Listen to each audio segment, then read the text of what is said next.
Happy Wednesday, superstars! I am Holly, better known as High Energy Holes, and I'm here to talk to you about anxiety, panic, and anything we can possibly talk about to bring you back into alignment with yourself to give you the best life.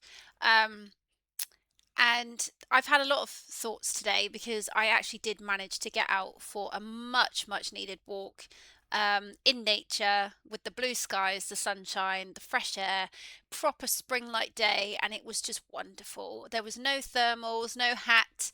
It was just amazing. It was brilliant. And I'm so grateful. But there was a few things that came up today in my head and in my thoughts and things that I was connecting dots with. And so I'm just going to talk. I'm just going to do what I do best and I'm just going to talk. And whatever comes out, comes out. And hopefully it will be useful to at least one of you. But this is really helping me. And my motto is in helping ourselves, we help others. But I also flip it as well. In helping others, we help ourselves. So by doing this, I'm helping myself and I'm helping others. So my day started off again with the food situation.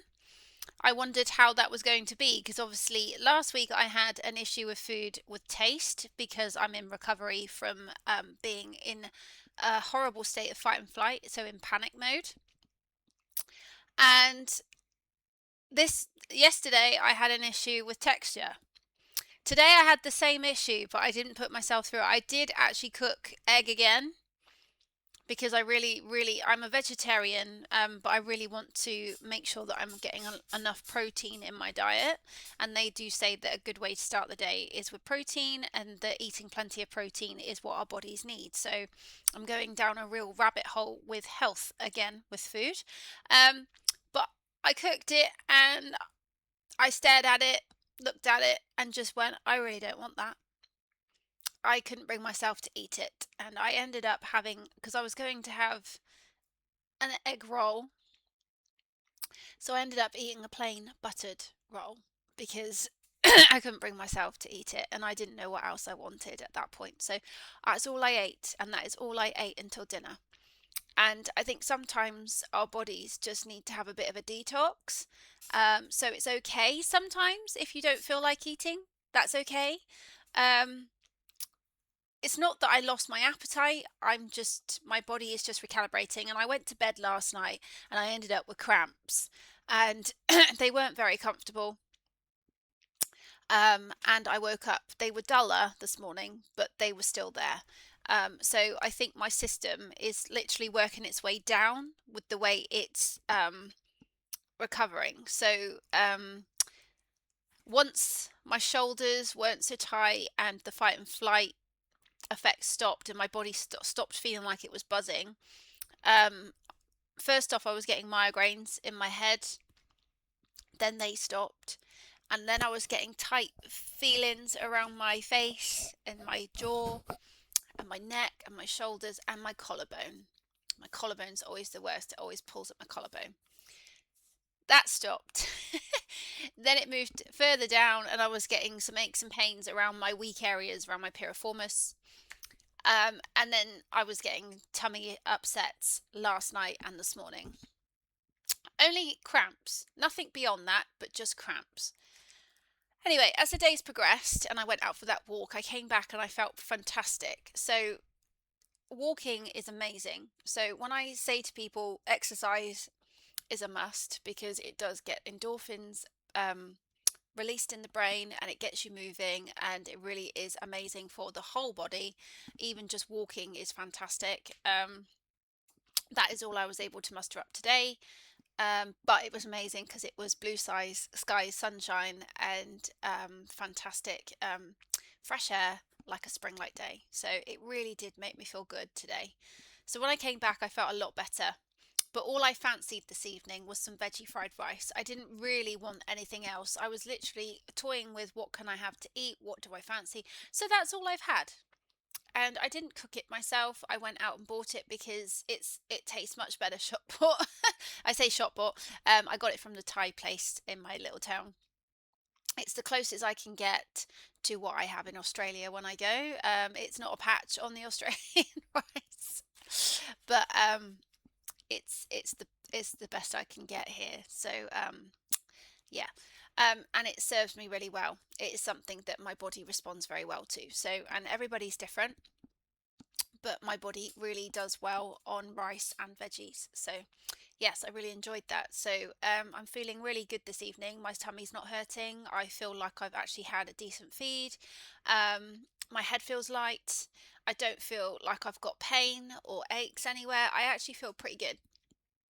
And that's a good place to be. And that is purely because I was practicing self care and just listening to my body. Whatever my body wanted, I gave it. I also had a nice relaxing bath earlier today as well, and I just took my time after I got out of the bath. But I have done some other productive things in between. So I have got washing done today with my daughter's help, and we have got some housework done and got the house back in order. So we have had a very productive day, and obviously I have looked after my son.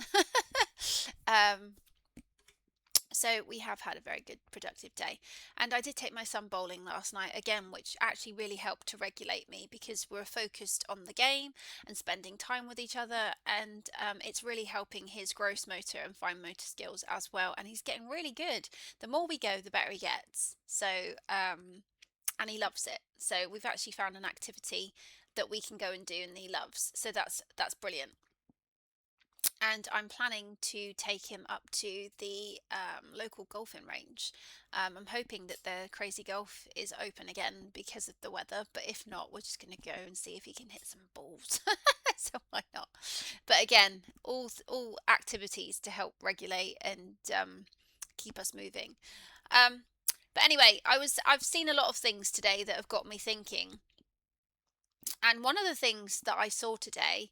Um, it was a video that I shared, and I'm following her. She's an Irish gardener, so she's, and when I say a gardener, she's more like she's got massive bits of land, and she's actually planting lots of like crops and veg to grow.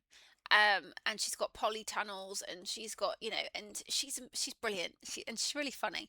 But she did actually say that, oh, the world's ending again. But while everybody's panicking, she's just tending to her garden and in her own little world. And then she said, because panic and fear never served anybody. And she was right. And I wanted to actually elaborate with that because this does connect very much so to anxiety and panic. And I wanted to just touch on the fact that in connection with what she said, way back when in 2020, which doesn't feel like that long ago because by God, have the years sped up and time sped up since.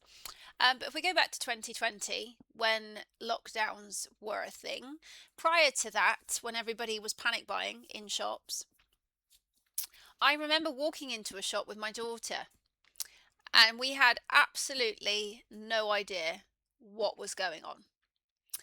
We were looking around us going, something going on we should know about. We didn't have a clue. Everybody was just panic buying, shoving stuff in, shelves were emptying, and we were just like there to do our normal everyday weekly shop, and we were like, okay, I don't know what's going on. And we bumped into her gran, my daughter's gran, and then she started filling us in, and I was just like, really? Seriously? What? And I was just baffled. But then it dawned on me, because my son was very, very picky with food, being autistic and having sensory issues with food. He was very picky back then. He's doing a lot better with food now. He eats a lot of, he eats like mango and butternut squash and carrots and sweet potato. He eats a lot more things now, and cheese. But back then he didn't eat any of that. And it was very restrictive diet. And I started panicking then at that point, like, well, what if everything sells out and I can't get what Albie needs? Because Isla and I were a little bit more adaptable. So I was like, well, we're going to have to go and grab um, a big supply of stuff for Albie, if nothing else. Get our typical shop and grab a load of stuff for Albie so that we stock up, so that we don't run out in case there's nothing to buy. It was a bit insane, really. But the point is, I didn't know what was happening. And the proof in that is because I'd stopped watching the news quite some time before that day. I actually had decided that I didn't want to partake in the news years before that, because I was sick of it being negative and impacting my mood and impacting my mental health, because it just got me so down. So I made a decision not to watch the news. And then walking into this supermarket where everyone was panic buying, we had absolutely no idea what was going on because we were not in that loop. And the one thing I want to sort of talk about today is that actually watching the news is really impacting your mental health, and it is damaging your mental health, and it's putting you in a state of panic and anxiety. And I think sometimes when I catch things on platforms like TikTok or Facebook, it can actually send me back there as well. And I have to remind myself, I don't want to watch this. And there's a reason why I don't. And the reason is because, bearing in mind, I didn't have a clue what was going on back down in lockdown and everybody else was panic buying, it just proved that I hadn't been conditioned in that moment. I hadn't been conditioned because I wasn't watching and I had no idea, and it didn't affect me. It hadn't affected me at all. And I was like, okay. So I'm not here to slate anybody or judge anybody, because we're all on a journey and we're all at different levels and we all get to where we're going. We're all going the same way. We're all going to reach the same destination, but we're all going to get there at different times. So I'm not here to give anybody a hard time about any of it at all, because we all made choices and we all make choices.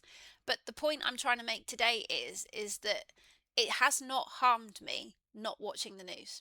It has not harmed me if I do not know what's going on in the world. It has not actually done anything bad. It's actually done something positive in the fact that I don't pay attention. I'm not caught up in that loop.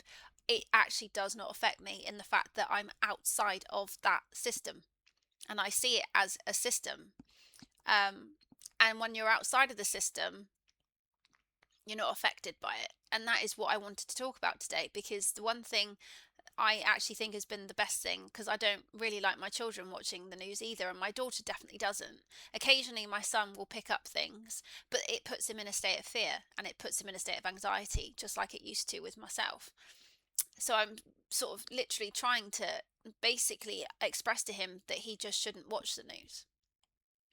But obviously when they're younger, it's very difficult to make them understand. And it's a bit difficult when you get to our age. You know, I'm in my 40s, and you go down these rabbit holes. It's very easy to make these decisions, but when you're a child, you don't really know any better. So I'm trying to educate him and protect him, because his anxiety can be sky high, like mine always was, and he's literally going through puberty, and mine got worse, much worse through puberty, and I really struggled the whole time. Um, so but that is just something that I really pondered today. That the gardener that I follow, the Irish gardener, she said that fear and anxiety never served anybody, and she's right. And the fact is, she's not paying attention to any of it. She's just getting on with her little life in her little bubble in her garden, and it's not affecting her. And that is exactly why I love music so much. And this is exactly why I love the fact that I became a DJ, because I lose myself in the music and I'm in my own little bubble and nothing affects me. And this is why going out dancing all those years ago in a club would actually make me better, because I was losing myself in the music, forgetting about everything that was going on in the world, because it wasn't just people, it was obviously the news, it was obviously, you know, world problems that was causing me to be in fear. And there are so many things in the world that can put you in a state of fear and anxiety, and it also leads to you thinking that you have to conform and do as you're told, even if it doesn't actually feel like you should be doing it. So, and that's across anything in life. So we're all sort of like, we stand to attention and we all think, right, okay, I'm going to get in trouble if I don't do this. I'm going to get in some serious trouble if I don't pay a bill. I'm going to get in serious trouble if I don't um, turn up to work on time. I'm going to get in serious trouble, you know. And if you actually start to realize when you look at life, is that we're all conditioned to be obedient, and we're all conditioned by the fact that we're in fear. We're all in fear constantly because we're going to get in trouble, or something bad might happen, or this might happen. Now, don't take it out of context. I do understand that there are things that we do need to obviously risk assess and be careful with. Like I wouldn't expect somebody just to go, oh, fuck it, I'm going to cross a road while the car's coming and get myself knocked over. That's not quite what I'm getting at. What I'm getting at is there are everyday life things that we're all getting sort of in fear about. And like if we don't do something by this certain time, we're going to get in trouble. And yes, in some respects it's a motivator. It does motivate you knowing that you've got a deadline, or there's going to be a consequence if you don't do something. Now, I'm not, obviously, again, not going into the fact that I'm suggesting that everyone should become criminals and everyone should be mean and do whatever they want. That's not what I'm getting at. I'm just getting at, I don't know how to really explain it, but like, for example, like when you, like, I used to work in credit control, so I've been on the other side. And the one thing is that, like, if you don't pay a bill on time, we're all sort of like, oh crap, if you forget. I mean, I'm classic. I'll think in my head I've got to pay a bill, and I might convince myself I've even paid it, and then it might go, oh crap, I didn't pay it. But the fact is, what is really going to happen if you don't pay that bill? We're all in fear, like, if we don't pay that bill by this date, we're gonna, like, what's the worst that's gonna happen? You're gonna get a letter in the post. Who cares? It's a piece of paper with some writing on, right? So the worst case scenario is you pay it late, right? You pay it late, but it gets paid. No big deal, right?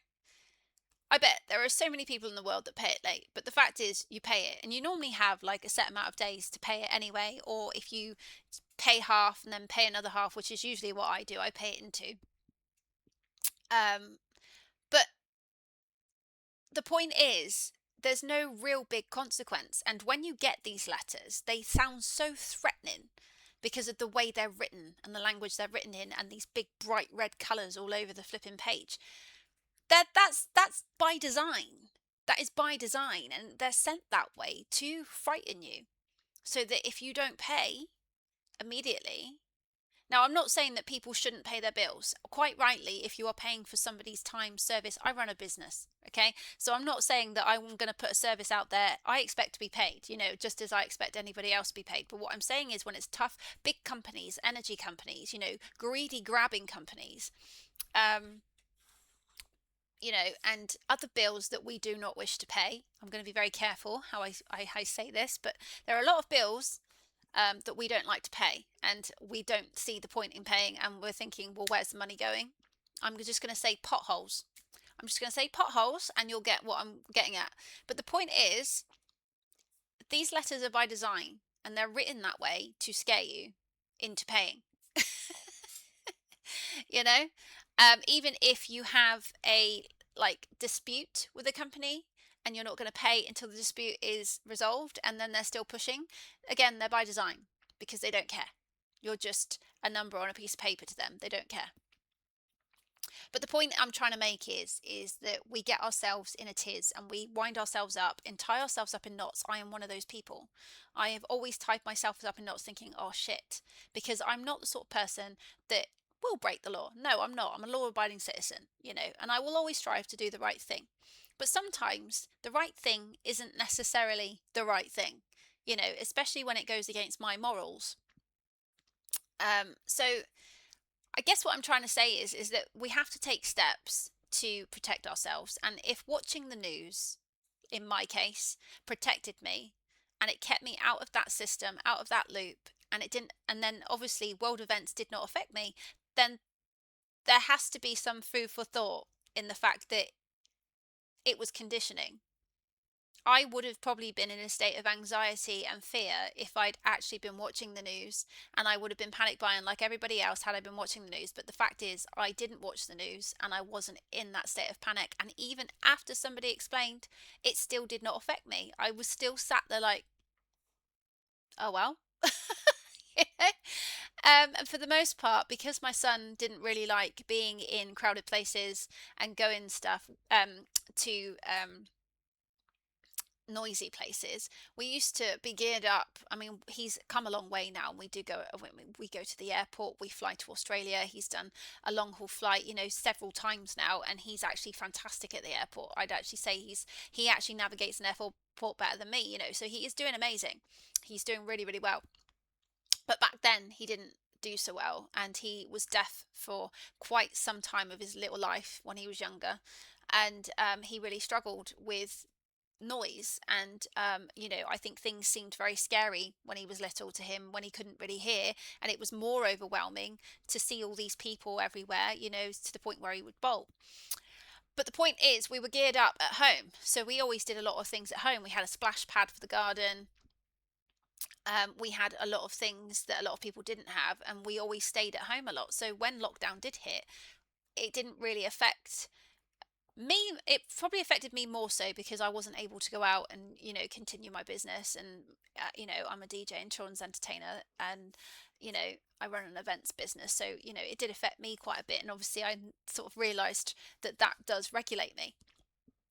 My job is way more than a job. It's a passion, and it regulates me. So it's not just a job at all, and I like to make people smile. But I obviously redirected that online and figured it out so that I could do it online. But the fact is, my daughter's life changed a little bit because she couldn't see her friends, but my son, he wasn't too bothered, and we still went out walking, which we did anyway. We used to go out walking a lot in nature and stuff anyway, so it didn't change too much, to be honest.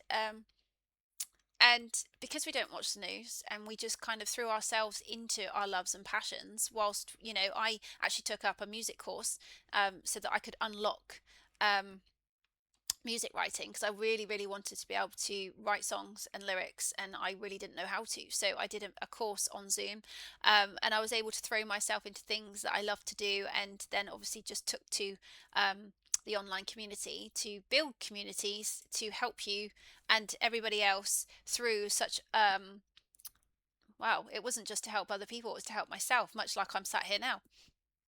But the point is, it was probably one of the best times of my life, which not many people can say, I guess. But for me, it was one of the best times of my life because it really opened my eyes, and it really made me look at life and look at myself. And I started to realize that I didn't want to live with regret, and I didn't want to be that person that was sabotaging herself and not going forth and taking opportunities. And at that point, it was like, well, it's now or never. And I'm still in that point where it's now or never. I'm living in that mentality despite my struggles and how many times I fall off the bandwagon. Because if I fall off the bandwagon and I stay there, then I'm going to sabotage myself again. And I have sabotaged myself for far too many years. I was diagnosed with anxiety, panic disorder, and depression at the age of 17. I don't like calling it a disorder, but that is what I was diagnosed with. But I was suffering for years before that. And I really struggled through secondary school, especially socially. And I can look back now and understand what I was going through, and understand why I came across the way I did, or why I made some of the mistakes that I did, because I couldn't communicate very well. I really couldn't. I came across very like I am now. I mean, I'm a really good communicator now. I'm very good. I understand myself. I understand how to articulate how I'm feeling with other people, and I'm from very a lot of years. Sorry, I'm getting all tongue tied. For a lot of years, I used music to help me gain clarity and to actually put my emotions into check. I would always resonate with a song, which is why I'm so thankful to all those artists, especially back in the 90s, noughties, which is probably why I spend most of my life playing the 90s, noughties era, because those songs are so uplifting and so healing and so happy-go-lucky that I can't find any other. I mean, I love all sorts of music from different eras, don't get me wrong. That's why I'm so good at my job. But that era, 90s, noughties, you just can't recreate it. And I always go back to that era to lift myself out of a hole. And there's one song in particular that always I can put it on repeat over and over and over and over again, and it will literally lift my day. And the lyrics are like an affirmation, and I've spoken about this before, I think. And it's 5, keep on moving. and I can just put it on repeat. And if I'm really low, I will just play it and I will just put it on repeat, and I'll just keep looping it. So it really goes in, because music really does lift your mood. It really does help regulate. Um, and it does help me too, but it has to be the right music. There is music out there as well that can equally make you really depressed, make you really moody, make you really grumpy. And there is like a lot of the up to date music. Actually, some of it actually really does make me want to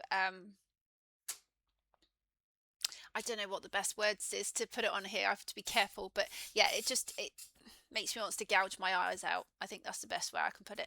Um, so music really does affect your mood, and it all depends on the frequency of that music as well. And I think one thing that I'm really learning is that we are all energy. We are all basically working on frequency, and depending on the frequency of things that we're listening to, I would actually say that obviously the news is low frequency, it's low energy, it's not serving anybody's purpose, you know. And I know a lot of people are going to disagree with me, so please don't come at me. You know, this is not for you. This is not for you. You're not ready to be listening to what I'm saying if you disagree, and that's fine. If you disagree, I have no problems with that.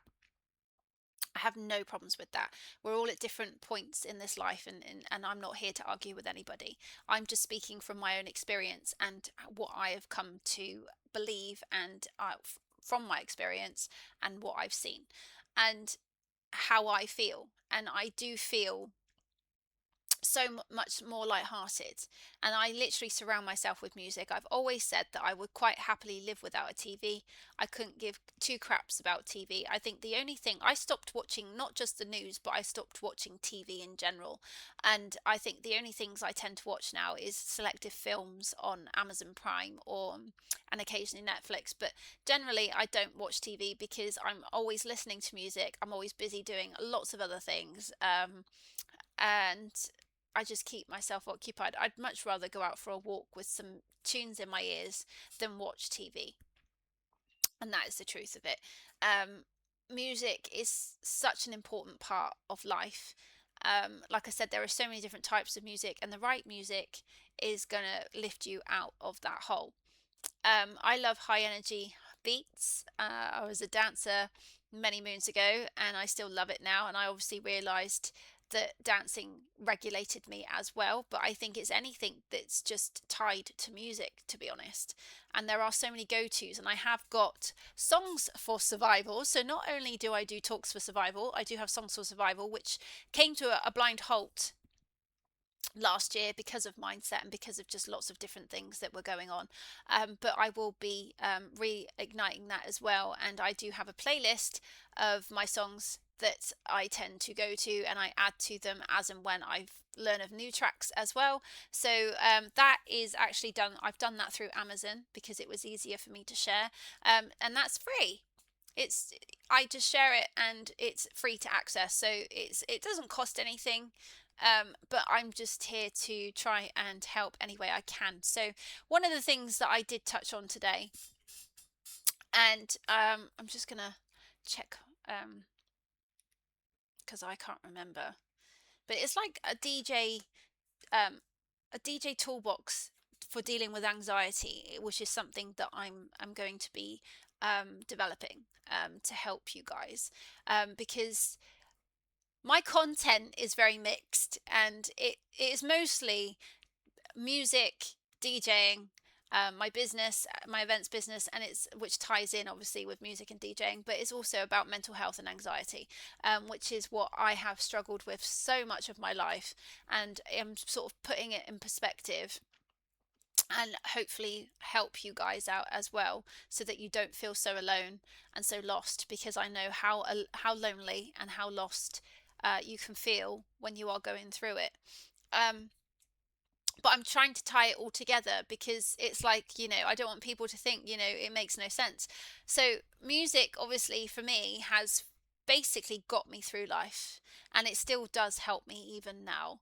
And there's always a song out there that really captures how you feel, helps you to express yourself, put your feelings into words so that you can actually communicate with other people. And it has helped me develop my communication skills to be able to express to others how I feel and what I'm trying to say, because it can, there's been so many times where I've just been taken out of context, or I've not been able to find the words, or I've just not been understood. I've been very misunderstood my whole life, and music has been a tool, and I want it to be a tool for other people as well. So if I can give you the tools, then it can only help. And so that's why I'm going to be developing like a DJ's toolbox to help with anxiety. So that is something that I will be developing down the track.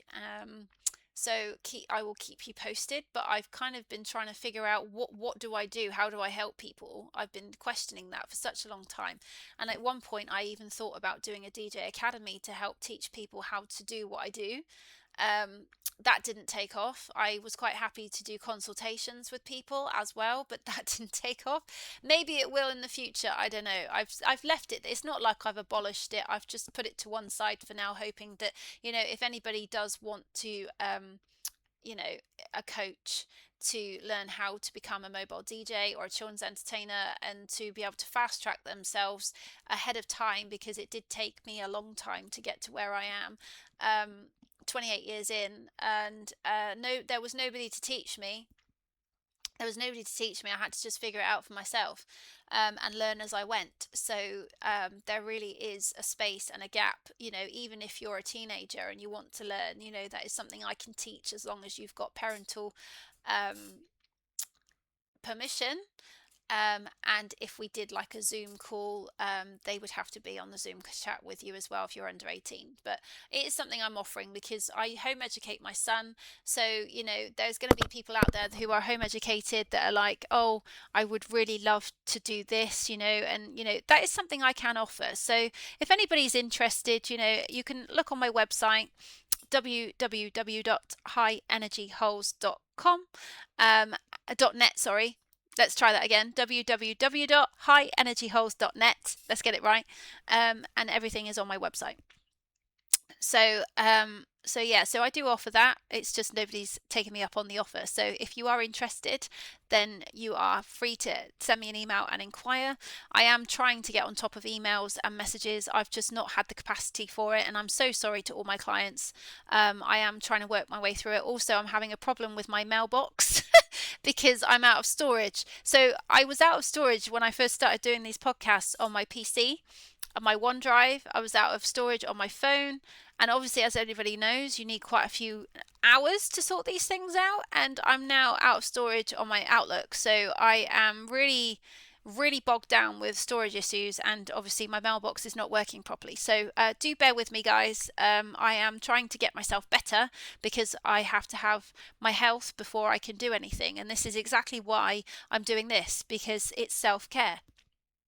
I'm helping myself right now, as well as trying to help other people by doing this. And the one thing you have to practice is self-care, because I cannot do anything without looking after myself. I can do the basics, like look after my kids, I can look after them and get the housework done because I don't have to think about it, and it's like a reflex reaction. But anything else is just really hard tasks, and there's a lot of people out there that will concur that when they are feeling really trapped in anxiety, panic, or even depression, that they struggle to even get out of bed, take a shower. So I'm sort of looking at the little wins at the moment. Every day I'm thinking, right, I'm setting myself a new goal. And I've got a whiteboard up on the fridge where I write what needs to be done. And sometimes it can be really overwhelming when I'm looking up there thinking, oh my God, how am I going to tackle all that? So sometimes I have to break it down, and I'll sort of like write a list to one side so that I don't forget things, but then just write on different days like, oh, I'm going to just do this today. And sometimes it's only one task that you might get completed each day, but you just have to take the little wins. So take it from me, guys, if you're really struggling and you've managed to get up and get yourself washed and dressed today, that is a massive win, and I'm going to pat you on the back and say well done. If you've managed to make yourself a cup of tea, that again is a massive win, because motivation, oh my God, does motivation go out the door when you are just full of fight and flight, because you're just so exhausted. It's exhausting, and I don't think anybody can even comprehend it until you're going through it, how exhausting and draining it is. because it is like your body is running a marathon every day, and you just need that recovery time. So I applaud you if you've managed to even leave the house, because sometimes that can be really hard. If you've managed to leave the house and just go to the shop and even just get a pint of milk, or go to the shop just to get something, well done. I applaud you. You are doing bloody amazing, and you need to remember that. So whatever little win you've had, be flipping grateful and just commend yourself, because we always take for granted these little things, but the fact that we can get up and get a cup of tea um, is something in itself to be grateful for, because these little things in life are the big things in life, and sometimes we forget that. So so I don't really know. I just start talking and then I end up where I end up. So I just want to literally say to everybody not to be so hard on yourself, because I literally am so hard on myself. I'm probably my worst. My worst critic, and I know everyone will say that we're all our own worst critics, but I really am so hard on myself, and I'm trying to practice more self-love, which is not, might I add, that is not selfish. It's necessary. Let's think about a cup. Everybody uses the cup analogy. You think when a cup's empty, you can't pour from an empty cup. You have to fill that cup up before you can pour from it, which means you can't help other people, share with other people, because you don't have anything to share or help with in the first place. And it's like a car. If you don't keep a car topped up with fuel, it's just going to die and stop, and it won't go anywhere. And we're the same. We have to top our energy levels up, and we have to do that any which way possible. And we can't keep giving and giving and giving when we don't have anything to give. So I've had to take steps back, because if I didn't, the whole fight and flight thing would have been prolonged. And this is exactly why it went on for as long as it did, for years, without being treated or even recognized, because I hid it so well. A lot of people would always think that, oh, I mean, I'm doing really good today.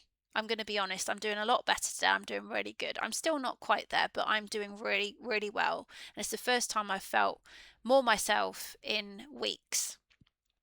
But for the longest of time, I was just putting on a mask and I was pretending. And when you put on a mask and you pretend, that is exhausting. And when you are pretending, you don't know what you're doing.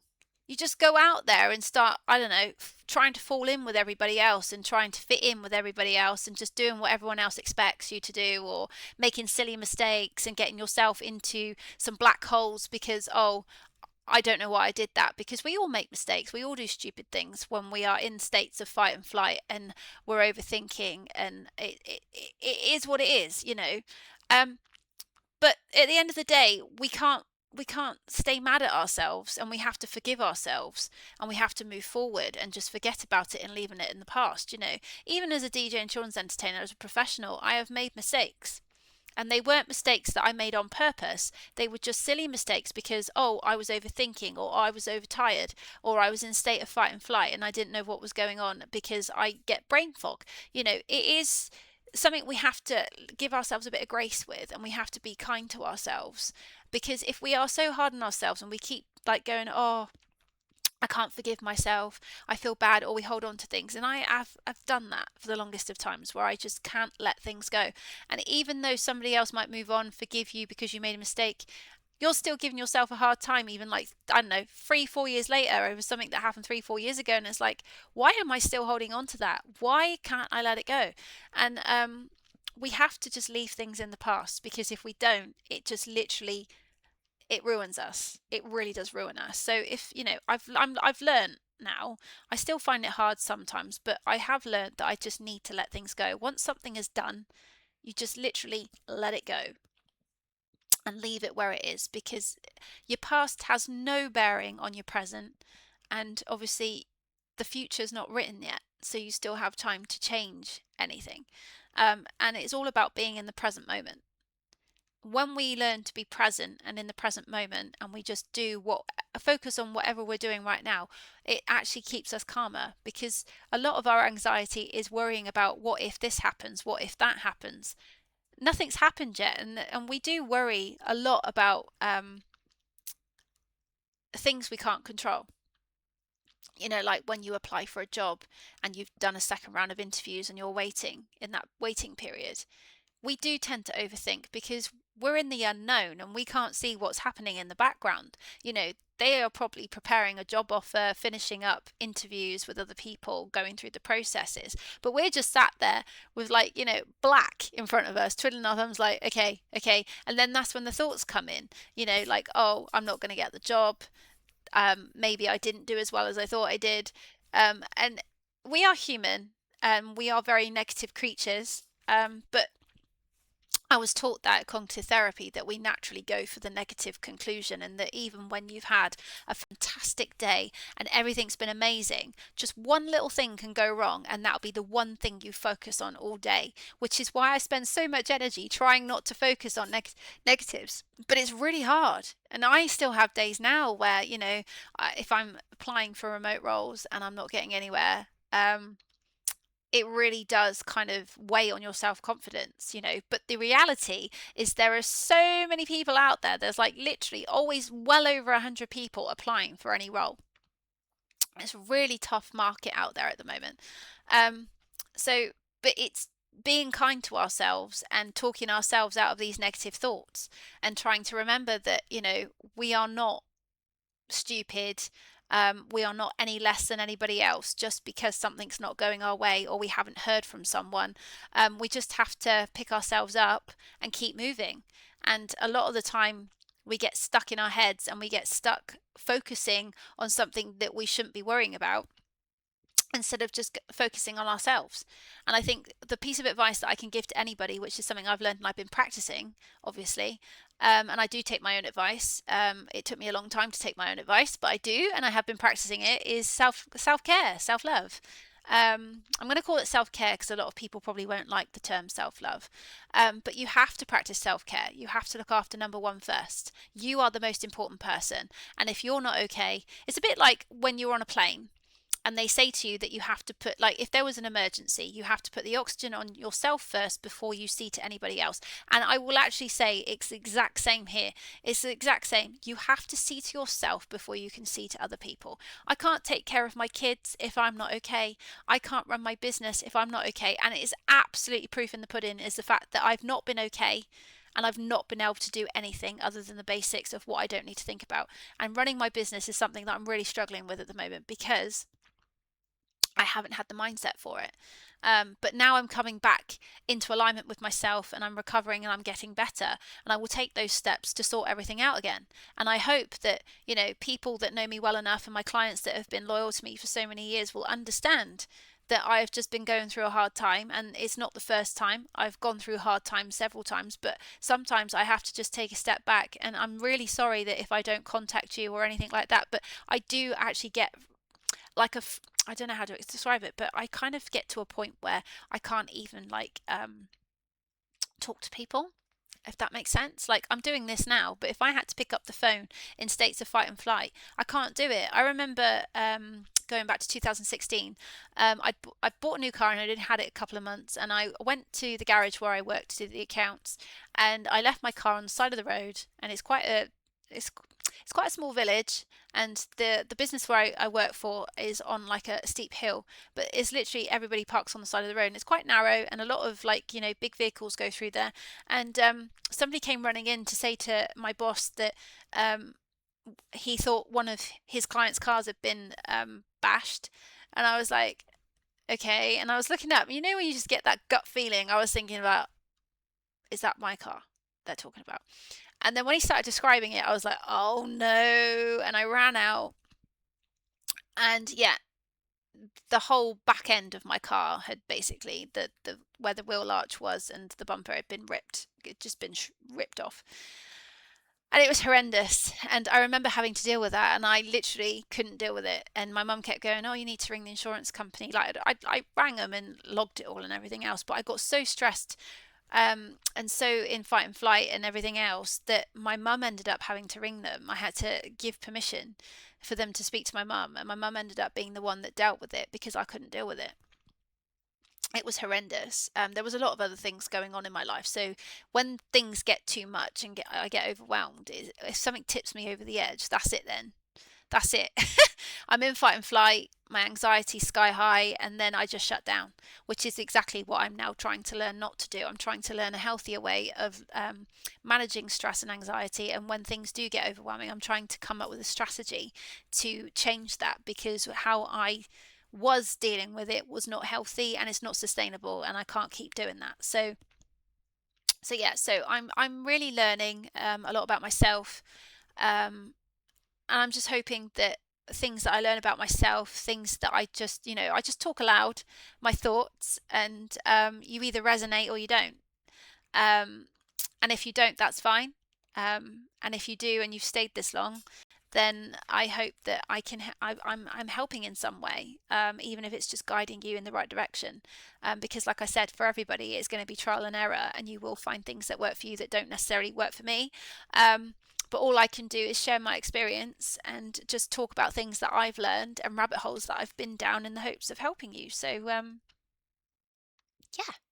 So I'm going to leave it there, because I'm 45 minutes in, and I can talk for England, and I could quite easily sit here for 4 hours. So, but yeah, I'm feeling a lot better today. So yeah, so if you are able to make the most of the sunshine, the blue skies, and the fresh air, I urge you, even if it's just half an hour, just to get out and go for a walk, because you will feel so much better for it by the end of it. So yeah, I'm going to leave it there for today. So happy Wednesday, superstars, and I'll see you soon. Bye for now.